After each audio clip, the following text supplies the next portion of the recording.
So welcome, Sandra, our beloved, remarkable colleague. We so appreciate your leadership. And as always at SETC, we begin all things by acknowledging our creator, by acknowledging the original stewards of the various lands we're on. We acknowledge all our ancestors. We acknowledge all those who toiled without compassion or compensation. We acknowledge all our elders and community stalwarts whose shoulders we stand on as we build, share, and learn together for our collective liberation and sovereignty. So Sandra, can you please share a little bit about yourself and your remarkable work with our listeners and viewers? Oh, well, where to start? So first, maybe I can tell you that I'm in Hamilton. I'm a professor at McMaster University, and we're on the traditional territories of the Mississauga and Haudenosaunee. So I want to acknowledge that because, of course, it's a privilege to be able to benefit from the land. So what can I say about me? I'm by training a philosopher, which makes me a professor in a humanities faculty. So, and over the course of the last 5 years, I've, incrementally and increasingly been focusing my research activities and my engagement activities around questions that have to do with knowledge mobilization and talent building for impact outside of the university. So social science, humanities, and arts discipline are very different from the STEM discipline. And I think that we're all trying to figure out what's the best way to create the kind of impact that our communities need to be thriving by mobilizing the expertise, the knowledge, by training students who will go on to work in the social sector, in the public sector, in our schools, etc., and who will be able to understand what complexity is, what systems are. And I can say that, there's a lot to be done, but there's increasing interest to be done. So that's what my outfit, it's called the collaborative. That's the network that we're heading at McMaster is trying to do. And along the way, we have been engaged in working on a pilot for a new experiential learning model around innovation and social impact with the Future Skills Center. We launched the Canadian Forum for Social Innovation, of course, and more recently, so to jumpstart or to increase the impact of the forum, McMaster has launched the Social Innovation Ideas and Action Lab, which is a think tank based at McMaster that's trying to coordinate the research effort so that we can inform our policies and our practices and our decisions across all sectors, thinking about what is actually needed when it comes to research that bears on societies and humans. And yeah, so adopting the best practices of social innovation, so co-design, co-creation, very much a consensus-based kind of endeavor. That's remarkable and inspiring That's work. a lot, I know. Yeah, but it's important work because who's going to actually bring thought leaders and practitioners together in an academic setting to actually drive impact and social change? So once again, remarkable work, and I really appreciate your vision and your candor. Thank you. Yeah. So my next question is, what's inspiring you right now? What has you curious? What's lighting your fire? Oh my God. So the idea of being able to bring stakeholders together around the creation of a roadmap for the social innovation ecosystem in Canada, that's really the focus of what we're doing around the forum and around the Social Innovation Action Ideas and Action Lab at the moment. So we're the event at which this project will be culminating is the next iteration of the forum in Montreal on the 11th and 12th June 2024.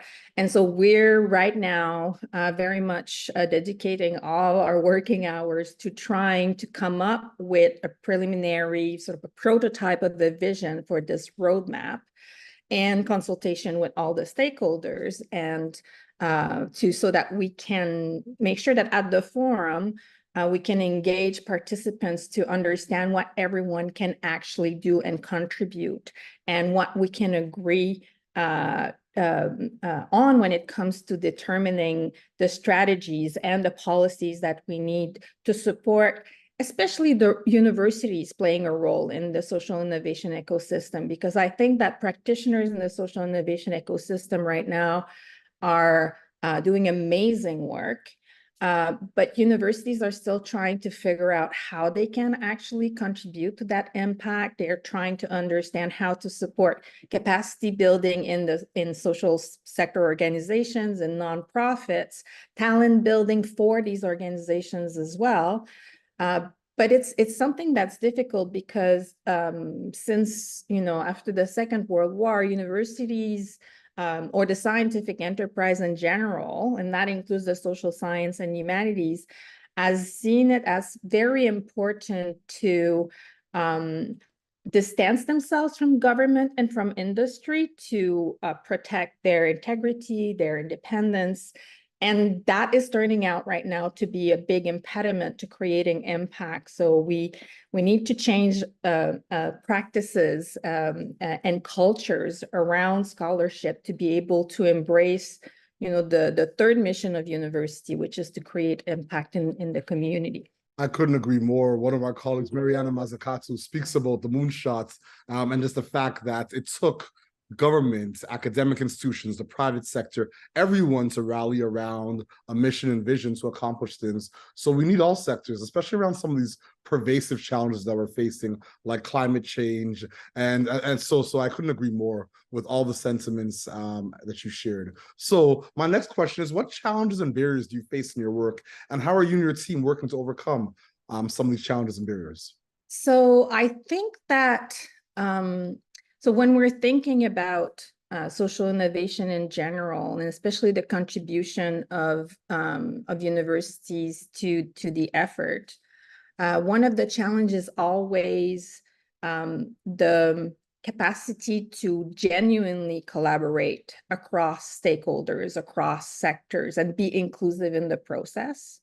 So I think that building these relationships that make it possible for everyone to be at the table who needs to be at the table, and to make sure that everyone has an equal voice at the table is probably one of the biggest barriers or hurdle.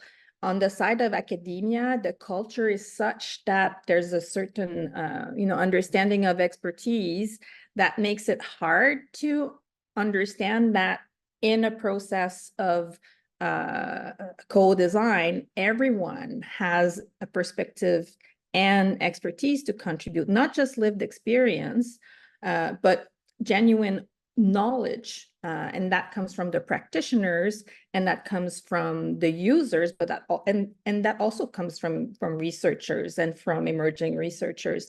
But structuring this project and making everyone embrace the principles is perhaps one of the barriers. But I think there's also a lot of openness. It's not a problem with motivation or with the desire to really be able to engage meaningfully in an inclusive manner.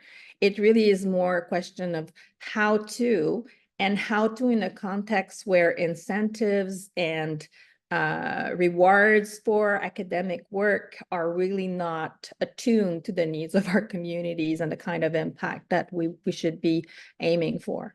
I couldn't agree more. So that's a perfect segue to my next question in terms of the future of social innovation in Canada. Like right now, you're working on the Social Innovation Forum, you're working on the Social Innovation Action Lab, which is remarkable, and you're working on this roadmap for Canada. How do you feel about the future of social innovation in Canada? Are you optimistic? Are you pessimistic? Are you hopeful? I think that we have a very solid basis. There are immensely informed practitioners out there who have motivation and who are really, really doing the right things to establish the need for a concerted social innovation strategy and for the policies that come with it. And I think that, universities are also increasingly looking at ways in which they contribute. Governments, of course, too. It's a matter, I think it's, I mean, I want to be optimistic.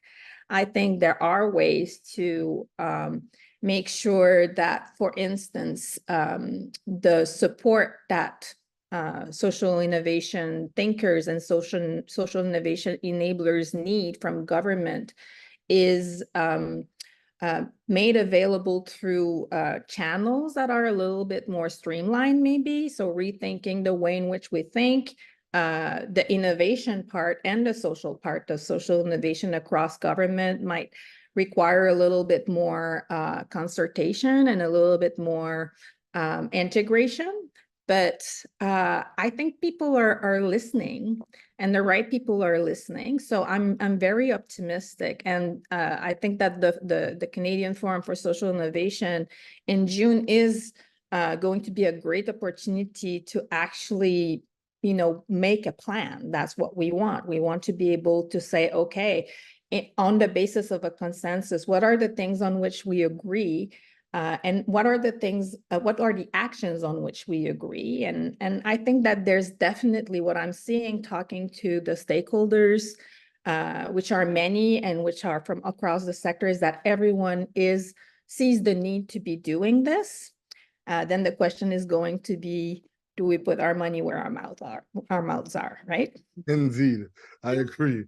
So my second last question, what is your ultimate goal, and what does success look like and feel like to you and your colleagues?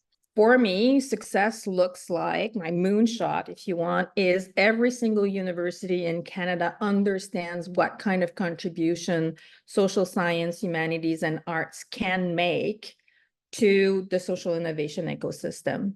And they have the programs to support it, and they have the money to support it. So government understands how to fund that enterprise. And that also involves maybe rethinking the way in which we understand campus community relationships. But yeah, universities playing their role as anchor institution in the innovation ecosystem is what I'm aiming for. But the good news is that universities are attuned to these needs. The partners we have, Universities Canada, for instance, are very much interested in being able to broker the knowledge that we acquire in the process and make sure that university presidents are informed. So, I mean, so it's good news, but that's my very ambitious, and I want to say absolutely realistic aim. Indeed, indeed. And it definitely is realistic. And I believe where there's a will, there's a way. So I appreciate that. So my last question, do you have any closing thoughts or calls to action for our listeners and viewers? I would say specifically to my colleagues in universities, my colleagues in social science, humanities, and arts, but beyond, because there is not really any borders to who needs to be involved to to really foster the kind of society that we want and address the issues. I would say, let's be open to changing our practices and think about the impact we have in the communities as maybe one of our primary aims as academics. It will require an adjustment, but there's no sense in universities' existence and in social science, humanities, and arts existence if all the wealth of knowledge that we have is not channeled to create the kind of communities that we want. Ashe, I couldn't agree more. Thank you so much for your remarkable leadership, your candor, and all that you shared, all the wisdom that you shared, and that remarkable call to action, which is so important in these days and times. And as always at SETC, we close the way we began by acknowledging our creator, by acknowledging the original stewards of the various lands we're on. We acknowledge all our ancestors. We acknowledge all those who toiled without compassion or compensation. We acknowledge all our elders and community stalwarts whose shoulders we stand on as we build, share, and learn together for our collective liberation and sovereignty. Thank you so much, Sandra, for everything that you do for so many. Thank you so much, Victor, for your invitation and for all the work that you do in bringing the thinkers together. It's very much needed and appreciated. Okay.